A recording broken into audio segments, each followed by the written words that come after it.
Clémentine, bonjour. Bonjour Anatole. Alors tu es bénévole pour l'association SOS Chrétiens d'Orient.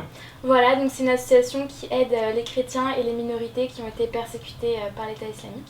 Alors tu es bénévole pour SOS Chrétiens d'Orient depuis cet été. Tu es parti en Irak à Noël et tu comptes y retourner en mai avec notamment un projet dont tu vas nous parler aujourd'hui. Voilà, donc le constat c'est que donc, depuis cet été il y a eu des dizaines de milliers de chrétiens et de minorités qui ont été chassés et déplacés par l'État islamique.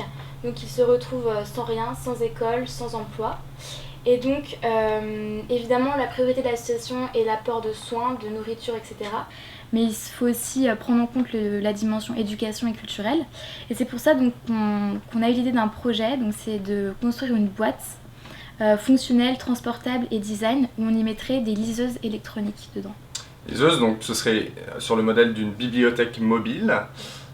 Concrètement, quels sont les objectifs de ce projet?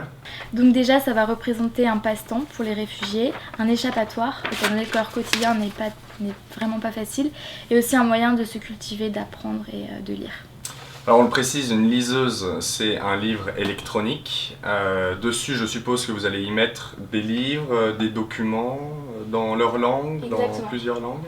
En arabe principalement, donc on va y mettre des supports pédagogiques pour les enfants, mais aussi des romans, des articles, des choses d'actualité, etc. Une liseuse, c'est environ 100 $. Comment comptez-vous trouver un financement pour ces liseuses? Donc déjà, on a réalisé une campagne grâce aux très généreux dons des Québécois. Je remercie d'ailleurs le Père Alain pour ce projet et aussi Charles qui a réalisé tout ça. Mais il nous manque encore vraiment beaucoup d'argent pour ça et même pour faire tourner l'association. On vous appelle aux dons sur le site de l'association, donc www.soschrétien avec un S d'Orient. Très bien, alors on invite tous nos téléspectateurs à aller faire un tour sur le site SOS Chrétien d'Orient. Merci beaucoup Clémentine. Merci Anatole.